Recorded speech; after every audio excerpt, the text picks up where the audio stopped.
Hey guys, this is xElaZtiK bringing you a Cinema 4D tutorial. Today we're going to be looking at just the very basic stuff about Cinema 4D. I'm not going to get into anything detailed. I'm just going to show you its features and stuff like that. It's a really complex program, I'm going to admit. To this date, I still don't know half the stuff on here, but I have a general idea of how to make very cool text and animations. So basically, that's all you really need to know. Um, so to get started, where do I start? Let's just start right here. So right here is the viewer. As you can see, by clicking here, you can change the position of the camera by moving it left, right, up, and down. You can zoom in and zoom out, and you can rotate it. So just center that like that.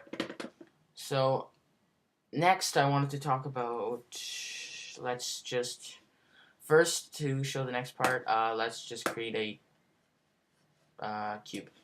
So here you got your cube, and immediately you can move it along. If you have the move button selected, you can move it along the z-axis, the x-axis, and the y-axis, and all your coordinates will show up right here. You can also hit this button and scale it, and you can rotate it any direction you like. Here are the render settings. I don't want to go into detail with those. I'll have a separate tutorial on how to work the render settings. Up here you have lots of tabs. The most important, I think, is either probably more the MoGraph, which is Cinema 4D's like special feature. But yeah, once again, I'll have other tutorials on how to work this. I'm just showing you, just getting you familiar with the program. So these 7 boxes, let's say here, are they're really useful for animating objects. So first, you can create an object, shape. You can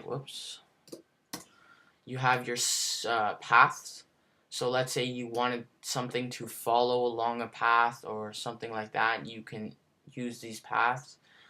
You have the NURBs, so you can extrude stuff. You can curl it.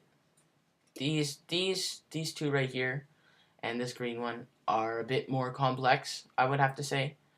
But what you're going to want to look at, like, just for the basics, you're going to want to know this box, maybe this box, and definitely these two. These two are what make the animation very useful. So this box is just the lights, the floor, the sky, the camera. You can animate the camera and just different types of lights. Also, these are the animations. So different effects, sorry. So you can bend it, you can bend stuff, explosion, spherify it. And once again, this is more complex, but you can attract objects, make them have gravity, you can spin them around, wind, turbulence, stuff like that. So next I wanted to look at just quickly the materials. So you can double click down here, double click again, you got your material editor, so you can change the color of the material. I'll get into I'll get an in-depth tutorial on how to create really cool colors, but that was I didn't really do anything there, so I'm just showing you what it looks like. Up here you have your viewer. This is more the picture viewer, but this tells you everything that's in the animation. So if I were to create another, let's create a figure. So you got a nice little human right here. So you can click on the figure, and then down here you have its attributes, so you can change the height, and like each object has its own settings, different types of settings. But then yeah, so this is just it. Just the attributes, the settings, same thing. But if I click the cube, you can see it has different settings. You can change the size, the segments. So just little stuff like that. And down here, which is the Down here is the timeline. So you can, this is what animates the position of objects, and it's really useful. Um, so if you want to make something move, you can animate the position. Down here you have the play and pause buttons, so you can play through your animation, you can rewind it.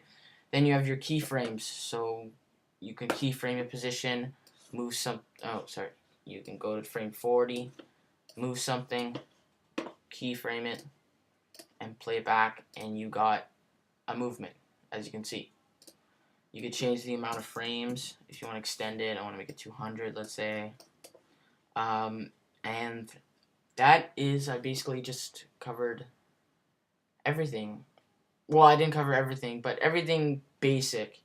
Of course, if you follow my channel, I'll have more tutorials on different, kind of like different attributes of Cinema 4D. So one tutorial I'll focus on the materials, and the other I'll focus on creating text and stuff like that. So I hope you enjoyed this tutorial. It was just a basic rundown of the program, just getting familiar with it. So I just wanted to throw out there, Cinema 4D, you need to use it a lot in order to get, you need to get used to it, is what I'm trying to say. So it's a pretty hard program to use, but once you get it down pat, it becomes really fun. You could do a lot of cool stuff with it.